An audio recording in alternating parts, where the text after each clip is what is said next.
Now, Moses is the son of Abraham, right? Yes. He knew that law, Yes. but he didn't get his son circumcised. Mm-hmm. I don't think you got it. He didn't get his son circumcised. What does that mean? Right. So that's why God was going to kill him? God is now going to cut him off for not practicing what he preaches. Moses had 2 sons. He knew better not to circumcise his sons. And Zipporah knew this is why God is making an example. Look, though you're my man, I'm impartial, I'm biased. I don't just overlook your sins and punish someone else for the same sins you commit. You're going to have to walk by example. But here you're a poor example to my people because you yourself didn't do in circumcising your sons. So now I'm going to have to do what I said to Abraham. I'm going to have to cut you off. Circumcision is not only a sign for a male descendant of Abraham to enter into the Abrahamic covenant, but also a sign for the bride that the man she marries is truly a worshiper of the Most High God. A properly circumcised man becomes a bridegroom of blood, katan damim, to her. But why did Zipporah touch Moses' feet with the foreskin of Gershom? The most plausible scenario is that Moses' feet refers to his reproductive organ, a common euphemistic expression in the Hebrew Bible.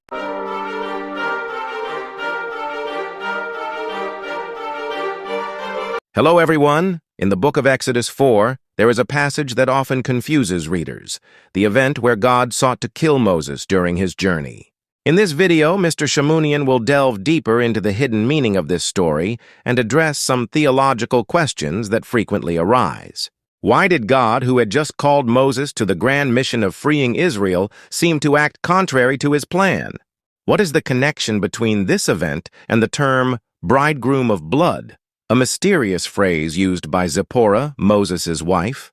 Let us take a moment to watch the following video. I am a new Christian, baby Christian. So I started with the New Testament. I started doing the Gospels, and now I'm kind of in the Old Testament. But I just have one question, and I know that you can help answer this question. Maybe. I don't know. No, you can. You can, Sam. You got it. All right. So it's Exodus. I'm sorry. Yes, it's Exodus 4. Yeah. 24 to 25, right? Yes, I'm so confused. Yeah, Exodus 4:20. How do I know you're going to ask me about Exodus 4:24? Because you're Sam Shamoun. Now, guys, she's asking me about Exodus 4:24 to 25. Yes. Exodus 4:24, 25. Okay, yes. We're going to read 26.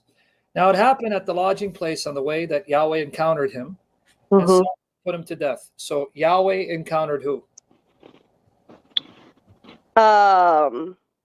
Moses. Well, that's only him in the context, right? Yes. So Yahweh sending Moses to set Israel free, but now he wants to kill him dead. Right. Why? So that's what she's confused here. So you understand the confusion, brethren? It's like, oh, hold on. Didn't just Yahweh tell Moses, go to Pharaoh and tell him, let my people go, and go, and now then Moses is on his way, and now Yahweh wants to kill him. Yeah. Why? It's confusing, right? Yeah. But then if you read 25, 26, what's the answer here? Then Zipporah took a flint and cut off her sons. He had 2 sons. Okay. And touched his feet with it. And she said, you are indeed a bridegroom of blood to me. Meaning this, our marriage is based on blood, right? I mean, bridegroom of blood, right? I mean, we are unified by this blood that I just had to present, right? Yes. And it's in a way, it's not like she's not saying it being happy and joyful, right? Like, wow, right. Dude, you're, in other words, if I were to give him modern paraphrase, like, dude, you are one head, in other words, you're the kind of husband that causes us problems and brings misery in our lives because of your negligence. Why? Okay. Did you understand the implication? Who circumcised the 2 sons? The wife did, right? Zipporah. Which means what? What does that mean? That's what I'm confused about. Because she did it, and then it said that she threw the skin on his feet. Yeah, the feet, that can be a euphemism, meaning threw it before his genitals. That's a euphemism. But what does it mean that she circumcised the sons? I don't know. I ask you questions so you can go deeper. Yeah. Was Moses a son of Abraham? Don't make me retire from living. Was Moses a son of Abraham? Yes. Because you're like thinking about it. Let me guess. Maybe he was a son of Ishmael. All No, right. no. What did Abraham. What did God tell Abraham he must do? Circumcise? You got it, man. Here. On what day must the males be circumcised? On the 8th day? You got it, girl. Everything you own, you got it. All right. Genesis 17, 9-14. Let's see if you're going to make the connection. Anything at all? Genesis. I'll read it for you, sister, because I just want you to put your blue nail polish. God said further to Abraham, now as for you, you shall keep my covenant, you and your seed after you throughout their generations. This is my covenant which you shall keep between me and your seed, you and your seed after you. Every male among you shall be circumcised, and you shall be circumcised in the flesh of your foreskin. And it shall be the sign of the covenant between me and you. Now watch the threat. And every male among you who is 8 days old shall be circumcised throughout your generations. One who's born in the house, or one who is bought with money from any foreigner who is not of your seed. Even a stranger, if he lives in Israel, he's got to be circumcised. A servant who's born in your house or is bought with your money shall be circumcised. Thus shall my covenant be in your flesh for an everlasting covenant. But an uncircumcised male who's not circumcised in the flesh of his foreskin, that person shall be cut off from his people. He has broken the covenant. He must die, or he must be exiled and thrown out. So if you don't get circumcised, what happens? You got to get exiled. Or cut off, meaning you can or cut off, because that's a willful violation. In Exodus 4:24, the name Moses does not explicitly appear in the original Hebrew text. This omission opens up two interpretations. The one whom the Lord sought to kill could either be Moses or his son. There are two main views regarding the pronoun him in the phrase sought to kill him. First view, the Lord sought to kill Moses. Second view, the Lord sought to kill Moses' son, likely Gershom. The second interpretation is often linked to Genesis 17:14, where God declares that any uncircumcised male shall be cut off from his covenant. In this context, some argue that Moses had neglected this fundamental covenant requirement for his son. This failure might explain why the Lord sought to intervene with judgment. Others, however, argue that the Lord was targeting Moses directly, as the head of his household and the one ultimately responsible for ensuring the covenantal obligation of circumcision. Jewish tradition holds that parents, particularly fathers, bear the responsibility for circumcising their sons. Given these interpretations, I lean toward the first view, that the Lord sought to kill Moses himself. This view aligns with the idea that Moses' failure to circumcise his son reflected a neglect of covenantal duties, which he, as the leader chosen by God, was expected to uphold. Nonetheless, it's worth noting that in some instances, punishment for parental failure could be carried out on the child, as seen in the death of the firstborn in Egypt. Why did God want to kill Moses? It was because Moses had neglected to carry out the sign of the covenant, circumcision of his own son. This was seen as an act of blatant disobedience on the part of Moses and his wife. Apparently, God inflicted Moses with an illness that could have been life-threatening until he circumcised his son. This event demonstrates that God's calling on someone is conditional upon their obedience. Regardless of who was about to be killed, this passage highlights that God is impartial, and his chosen servants must remain obedient and fulfill their specific duties. Moses' failure to circumcise his son prompted God to intervene and enforce the requirements of his covenant. Now, Moses is the son of Abraham, right? Yes. He knew that law, Yes. but he didn't get his son circumcised. Mm-hmm. I don't think you got it. He didn't get his son circumcised. What does that mean? Right. So that's why God was going to kill him? God is now going to cut him off for not practicing what he preaches. Okay. Got it. Because Moses had two sons. He knew better not to circumcise his sons. And Zipporah knew this is why God is making an example. Look, though you're my man, I'm impartial, I'm biased. I don't just overlook your sins and punish someone else for the same sins you commit. You're going to have to walk by example. But here you're a poor example to my people because you yourself have Didn't been do. and circumcising your sons. So now I'm going to have to do what I said to Abraham. I'm going to have to cut you off. Got it. Yep, it's pun intended, Kitty Rayson, actually. Cut off, cut off. Did everyone get the answer? So then Zipporah knew that's why God is angry. Mm-hmm. When God saw Zipporah circumcised, he left him alone. And that time she said, you are a bridegroom, beloved, reference to the circumcision. In other words, it's because of your negligence, you almost got yourself killed. And now I had to do the dirty work of circumcising our boys, something you failed to do. And this is the blood that has now bind us together, because if I hadn't done this, you'd be cut off and killed. Got it. You see how it works? Yes, sir. All right, now, here's another thing people don't know about. Zipporah was the daughter of Raguel. Raul, he's got several names. Jethro. Jethro is a Midianite. He lived in the land of Midian, right? Mm-hmm. Midianite lived in the land of Midian, which means his father, right? His father, sorry about that, is a Midianite, correct? Right. So if you read Exodus 2, he settled in the land of Midian, and the priest of Midian, Jethro, whose name is Raguel, gave him his daughter, Zipporah, right? Mm-hmm.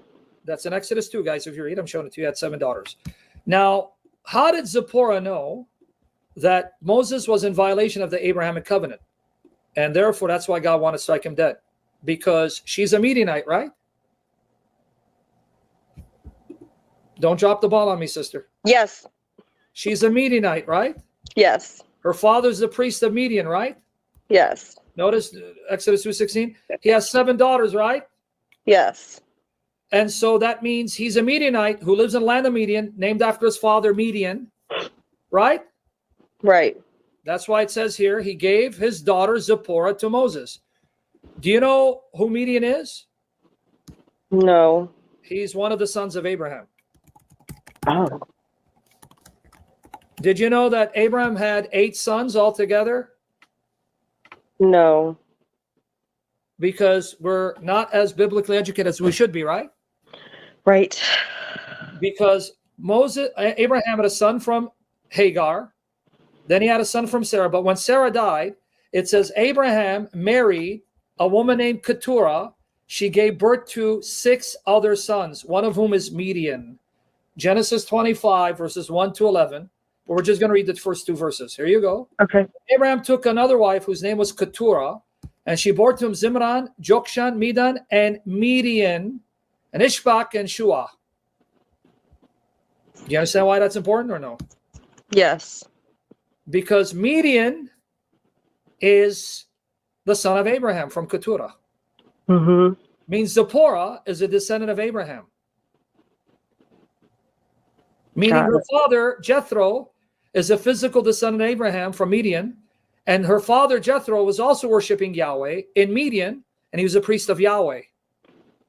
So they would have known that. They would have known the customs and known that they should have been circumcised. Damn, you got it, girlfriend. Awesome. So they were both negligent. Yeah. So that's your answer, girl. I don't know. Okay. Thank you so much. That's it. God bless you, sister. I thank you so much. I love watching you guys. You've taught me so much.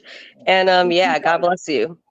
Regarding Zipporah, although she was not an Israelite but a Midianite, she still had a connection to the God of Abraham. The Midianites were descendants of Abraham through his wife Keturah.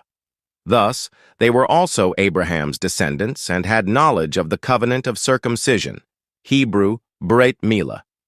Zipporah was the daughter of Jethro, the priest of Midian, and had inherited the covenant of circumcision from Abraham. It is possible that baby Moses was not circumcised to hide his Hebrew identity. However, when Moses married Zipporah, the daughter of the Midianite priest Jethro, Moses himself may have undergone circumcision at that time.